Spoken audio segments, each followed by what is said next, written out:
की शांति को और सत्य को उपलब्ध करना है, तो इस बात को स्मरण रखना कि आपके भीतर कोई बीज अंकुर होने को उत्सुक हो गया है। इस बात को स्मरण रखना, आपके भीतर कोई दबी हुई आकांक्षा जाग रही है।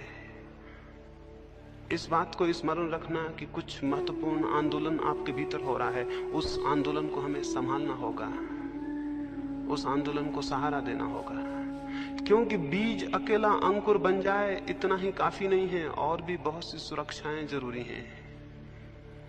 और बीज अंकुर बन जाए इसके लिए बीज की क्षमता काफी नहीं है, और बहुत सी सुविधाएं भी जरूरी हैं। जमीन पर बहुत बीज पैदा होते हैं, लेकिन बहुत कम बीज वृक्ष बन पाते हैं।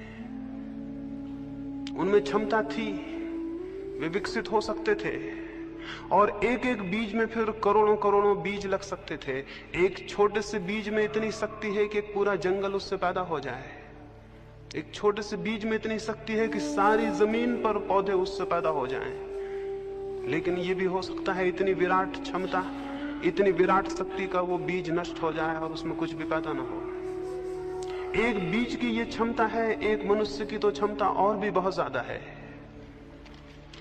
एक बीज से इतना बड़ा विराट विकास हो सकता है।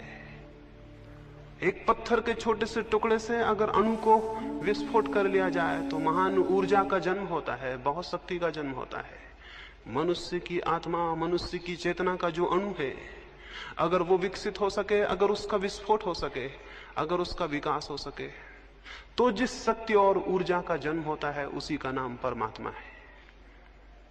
परमात्मा को हम कहीं पाते नहीं हैं, बल्कि अपने ही विस्फोट से, अपने ही विकास से, जिस ऊर्जा को हम जन्म देते हैं, जिस शक्ति को, उस शक्ति का अनुभव परमात्मा है। उसकी प्यास